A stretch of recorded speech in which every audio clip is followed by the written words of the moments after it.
Hey, it's Way, and today we're going to be checking out the, I don't know if you can see that, the Artisul D22S. Thanks to everybody at Artisul for sending me this. So let's just crack it open. This came in like 2 boxes that were much bigger than these boxes, and it looked ridiculous carrying it around campus because I had to pick it up at the mailroom. So I'm gonna put this down for now. So first thing that comes out is this box right here. Let's see what's in that. Some screws, huh? USB. The pen itself. Let's crack that open. I'd like to see that.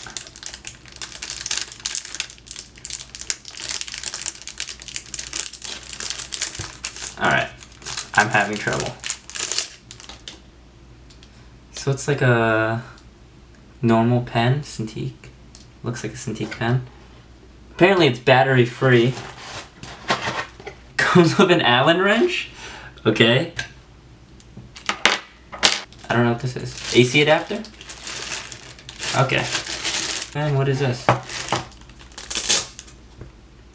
Pen holder maybe? I'll take it. Oh boy. I'm gonna have to get up for this.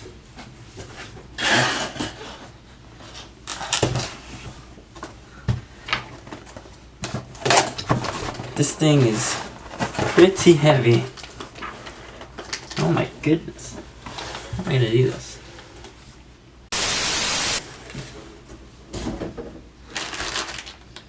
HDMI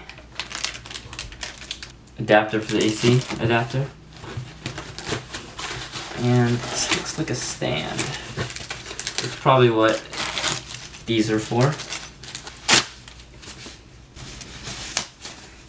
Before this, I did not even know what this company was. They just sent me an email. So, stand.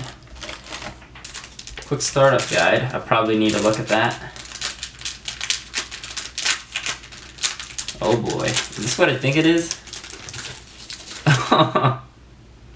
Big gloves. So it works lefty too. I'm not lefty, but I accidentally put it on lefty. That's nice.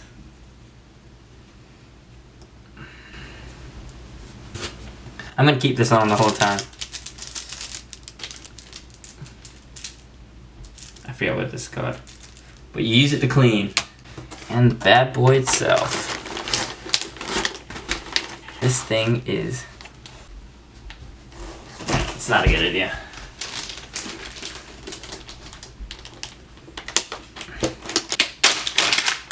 It says, please peel off this mask after application completed. I actually don't know what that means. So, this is the screen itself. Yeah, I'm gonna set this up and then I'm gonna get back to y'all. You know what? I'm gonna let you guys see me struggle doing this. This is my first time setting up a bigger drawing tablet. I've always had those smaller ones. I've worked with Cintiqs before. But I've never... What's the word? I've never actually like owned my own big tablet. There has to be a better way to do this. One down. Oh, what the heck? They have the instructions on the back. I'm a dork.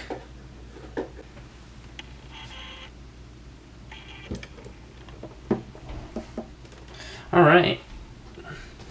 That's good. Alright, this is some free ASMR right here.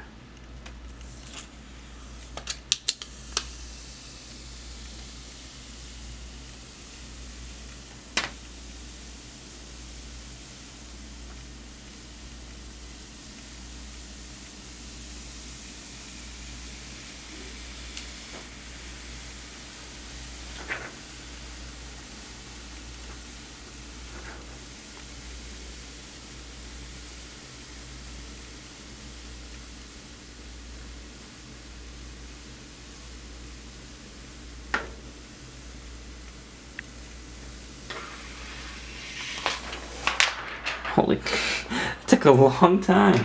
I was not expecting it to take that long. Satisfying though.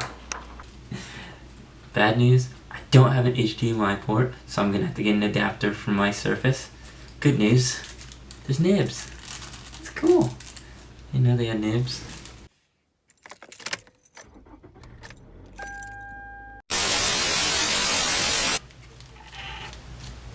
Alright, this is the real moment of truth. It's in. Oh baby.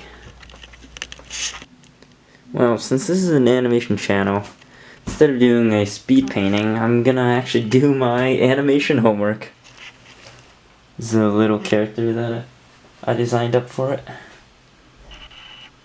A little Viet Cong soldier. It's kind of funny because I have my Surface Pro right next to this tablet, the Artisul tablet. So I kind of have two touchscreens, which is kind of nice because I can zoom in and zoom out just with my left hand, and then draw with my right. That's pretty helpful.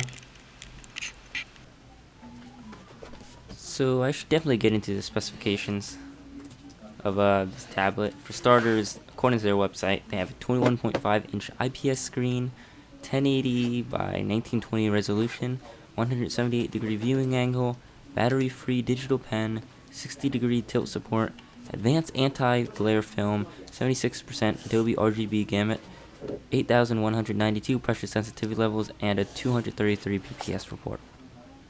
Honestly, I do not know what a lot of these specifications mean, so I will be going over how it feels to me and how well it serves my needs.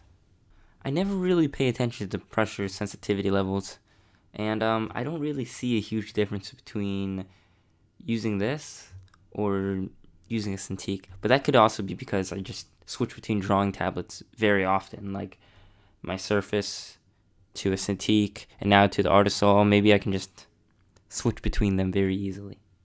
One thing that is very noticeable about the pen is that it is much lighter than Cintiq pen and even the Surface pen, although the Surface pen is smaller than the Artisul. Me myself, I would prefer a heavier pen. I don't know why, I just always had that preference. So maybe this could be something that Artisul can think about when making their newer products. It's nice to see companies providing a better price than the Wacom Cintiqs because honestly, there's a lot of younger artists or college students that can't afford that price. So more of these companies emerging, offering competitive prices, I think is a great thing. The one thing I noticed when drawing is that there's a gap between the screen and the touchscreen.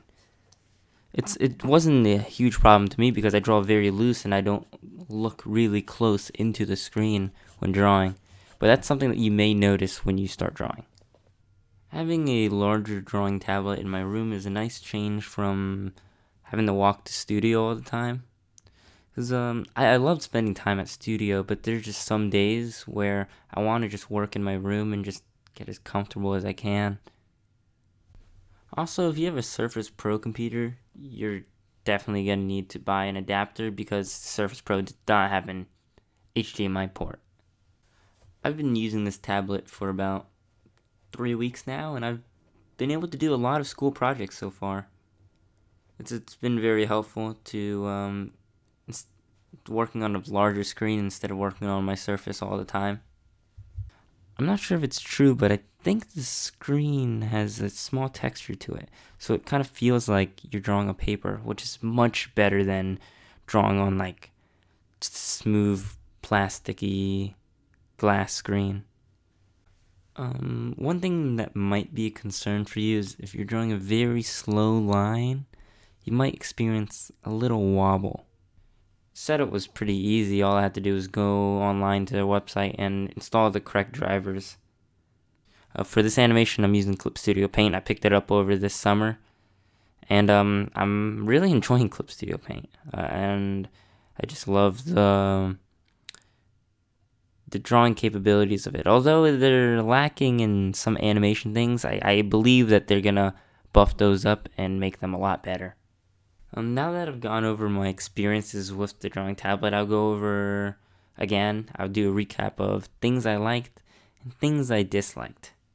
There is not too much that I disliked about this tablet, other than if you're drawing a slow line, you might experience a little bit of a wobble, and also that the screen and the touchscreen itself has a little gap, but honestly, I could barely even notice it until I looked very close into the screen. I also disliked how light the pen was. I prefer a heavier pen. I don't know if anybody else has that preference, but that's something that I think about. Now, on to things that I liked about the tablet. For starters, I think the most important thing is pen pressure. I really loved the pen pressure on this. It worked very well on Clip Studio Paint and also OneNote, which I used to doodle a lot. And it just feels natural. It feels normal. I wasn't really fighting with the pen to get the lines I wanted. Another thing I really like is the size of the tablet. It fits on my desk very well, and my laptop could sit right next to it without cramping my table space too much. And I prefer a bigger screen. I don't think I would ever buy a display tablet other than a Surface that is a smaller screen. I just like working on a larger canvas overall. The texture on the screen is very nice too. I like how it kind of feels like I'm drawing on paper, but not really. It kind of imitates the feel of it. It has like a little scratching sound. Let's see if I can recreate that sound real quick.